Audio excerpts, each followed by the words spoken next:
안녕하세요. 성도 여러분 반갑습니다.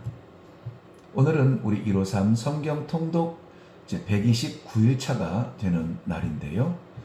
오늘은 마태복음 23장과 누가복음 20장, 21장, 마가복음 13장과 다시 마태복음 24장부터 26장까지 그리고 마가복음 14장을 읽게 됩니다. 마태복음 23장을 펼치시면 예수님의 단호하신 결전의 내용을 담고 있는데요. 바로 서기관과 바리새인을 평가하신 예수님의 말씀입니다. 이렇게 말이죠. 저들이 말하는 바는 행하고 지키라. 그러나 저들이 행하는 것은 본받지 말라. 많은 말을 하며 동시에 많은 악을 행하는 서기관과 바리새인들. 선생처럼 말을 하지만 죄인과 다름없는 삶을 살아가고 있습니다. 화 있을진저 외식하는 자, 스스로 눈먼 자, 화 있을진저 외식하는 서기관들과 바리새인들아. 회칠한 무덤같이 깨끗해 보이지만 실상은 썩은 냄새가 진동하는 무덤과 같은 존재들아. 하나님과 같은 자리에서 그의 역할을 하고 있는 듯 흉내내고 있지만 그러나 하나님은 한 분뿐이시다. 예루살렘도 더 이상 성지가 될 수 없습니다. 예루살렘을 향한 예수님의 평가는 이랬습니다. 주의 이름으로 오시는 이여 주의 재림할 때까지 나를 보지 못하리라 하셨습니다. 그러므로 우리는 말하는 바 그대로 행하고 지키고 사람을 따라서 사람을 쫓아서 다니는 일은 하지 말아야겠습니다.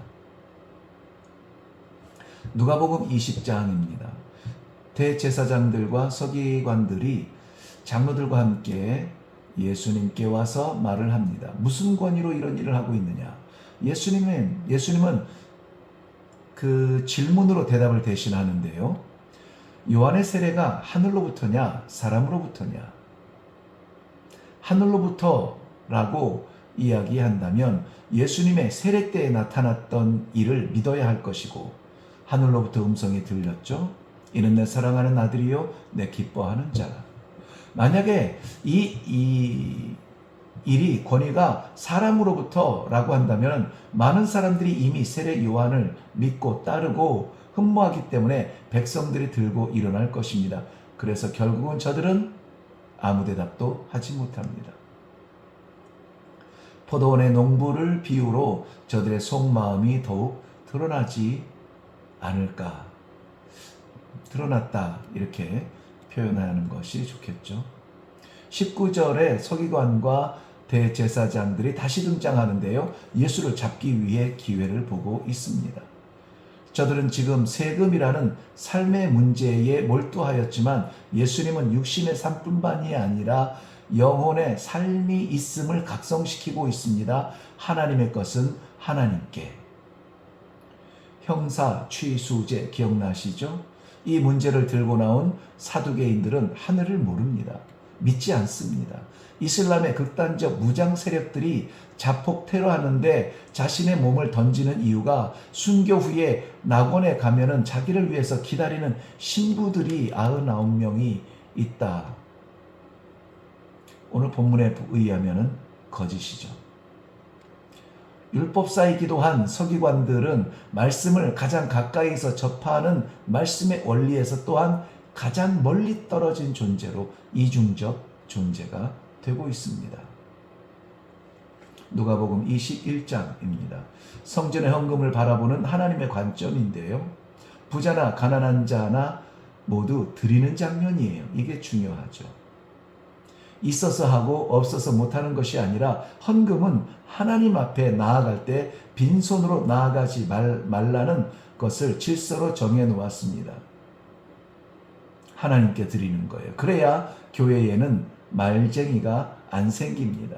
교회에 바친 것이 아니라 하나님께 드린 것이기 때문에. 요즘에 교회를 떠날 때 자기가 낸 헌금 돌려내라고 하는 사람도 있는데요. 결코 믿음 없는 사람입니다. 하나님께 바친 것이 아니라 사람 보라고 내놓은 거죠. 그럼에도 불구하고 헌금은 교회를 위해서 쓰는 것은 아닙니다. 교회가 할 일은 교회를 세우는 것이 아니라 복음을 전하는 것입니다. 결국 건물로서의 교회는 다 무너질 터인데 복음은 영원하기 때문입니다. 세상에 환란이 일어난다면 그것을 외치는 교회가 먼저 만날 것입니다. 교회는 그 시험을 이기고 우뚝 서게 될 것입니다. 그러나 시험, 환란은 교회를 더욱 강하게 하고 공동체의 믿음을 더욱 튼튼하게 할 뿐입니다. 지금도 어려움을 통해서 내면의 세계를 단단하게 하기 위해서 기도의 자리에 나아가는 성도 여러분, 어렵고 함부로 쉽게 나아가지 못합니다. 환란의 징조가 가득 차 있습니다. 그러나 기도하지 않는 것은 환란을 이길 힘을 포기하는 것입니다. 기도는 하늘의 능력을 쓸 수 있는 백지수표와 같은 것입니다. 우리는 이길 수 없습니다. 그래서 항상 기도하고 깨어서 성령의 인도하심을 구하는 것입니다. 성령께서 이기도록 자리를 내어 드려야 합니다. 마가복음 13장입니다. 감람산에서 바라보는 성전, 무성한 무화과 나무의 시절을 예고하는 듯합니다. 제자들은 마지막 때의 징조에 대하여서 질문을 합니다. 난리에 난리가 나고 재앙에 재앙이 나고 전쟁에 전쟁이 일어나며 이것들이 세상에 나타나고 주의 복음의 사람들이 핍박을 받게 됩니다. 이미 우리가 경험하는 것들이죠. 그러나 무엇보다 가장 큰 환란은 가증한 것이 서지 못할 것에 서는 것입니다. 마태복음에서는 멸망에 가증한 것이 거룩한 곳에 서는 것이라고 표현했습니다. 이것은 다니엘서의 예언을 확인하시는 거죠. 거룩한 곳은 하나님의 성전입니다.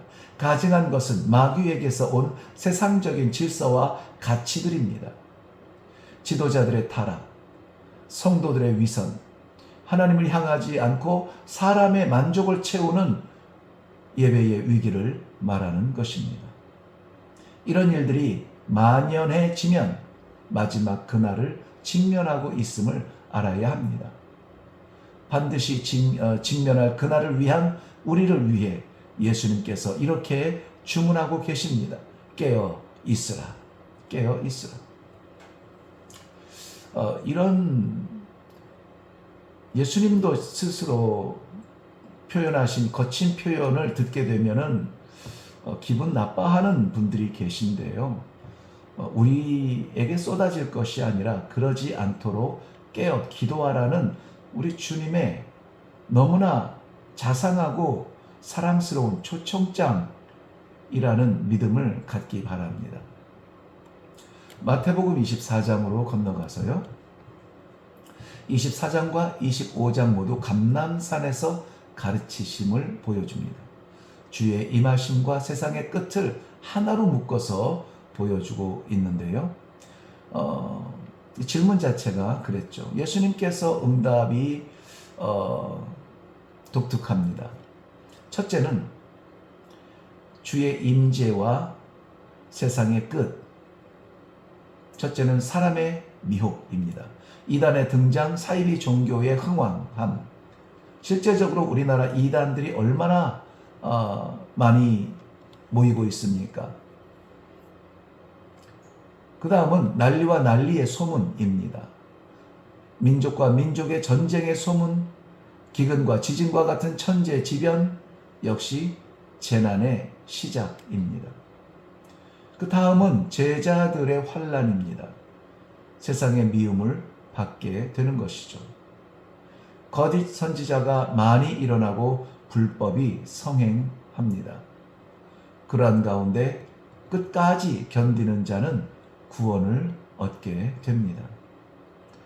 세상의 끝은 예수님의 재림과 함께 오게 되는데요. 그 징조가 14절에 보면 이 천국 복음이 모든 민족에게 증거되기 위하여 온 세상에 전파되리니 그제야 끝이 오리라. 여러분 끝을 알고 싶으세요? 여기에 담겨져 있습니다. 환난 중에 가장 큰 환난은 거룩한 곳에 가증한 것이 서는 것이라고 말씀드렸습니다. 성전에 하나님의 것이 아니라 하나님이 아니라 사람의 것, 사람이 영광을 받으며 하나님의 사람은 겸손과 순종이 아니라 교만과 거역과 변질됨으로 가득 찬 공동체. 교회가 간절히 성결을 구하는 것은 기회를 얻고자 함입니다. 마태복음 25장입니다. 신랑을 기다리는 예비 신부의 준비, 혼인 예식의 모습을 보여줍니다. 24장 41절 이후에 보면 선한 종과 악한 종의 비유가 나오는데요. 같은 맥락입니다. 중요한 것은 그날은 반드시 온다는 것이죠. 더디 와도 오고 피해도 오고 반드시 옵니다. 악한 종은 맡기신 것을 자의로 사용합니다. 신랑을 맞이하러 나간 10명의 신부를 통해서 예기치 못한 시간에 오시는 신랑. 철저한 준비가 신랑을 맞이하는 신부의 기쁨이 될 것을 말하고 있습니다. 공동체로 준비하여도 개인적인 구원이 이루어집니다. 14절부터 30절의 내용에는 달란트 이야기가 나오는데요. 바로 위탁받은 달란트입니다. 이 위탁받은 달란트는 반드시 사용하는 것이 원칙이고요. 선하게 써야 하는 것이 원칙이고요.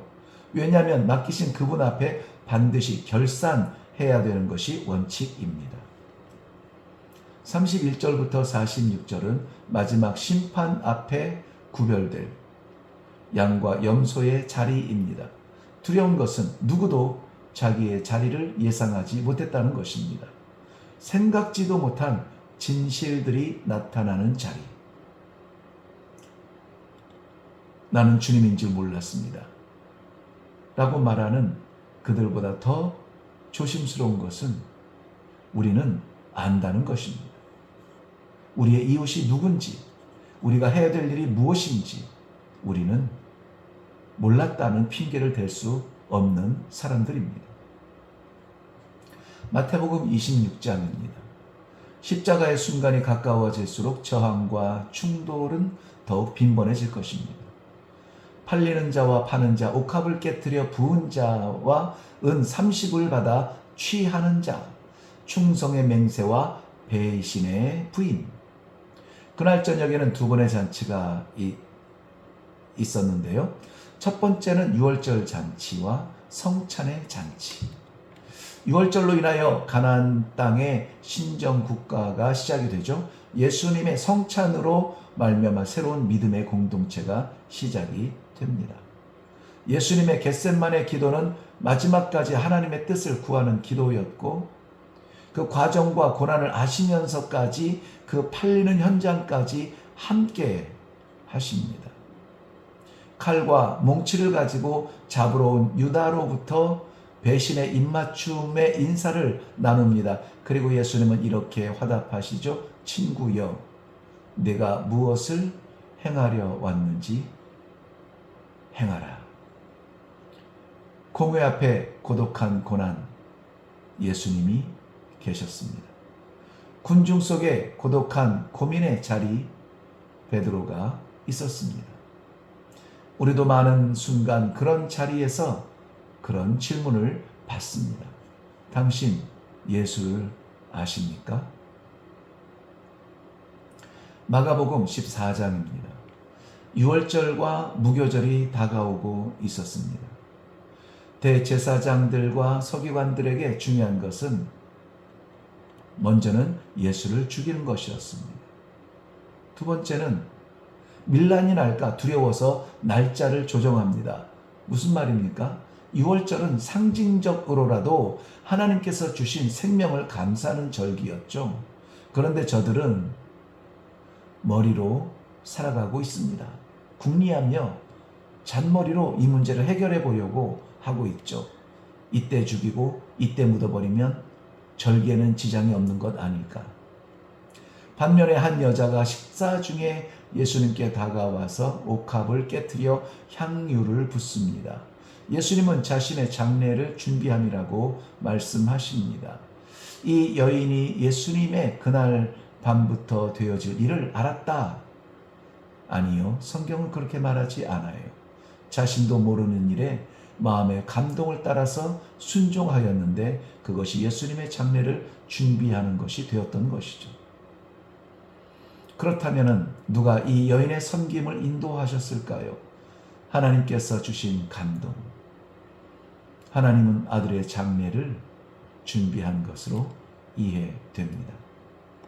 그런 중에도 어떤 제자는 향유의 값을 계산하죠. 형편에 맞지 않는다고 불평하죠.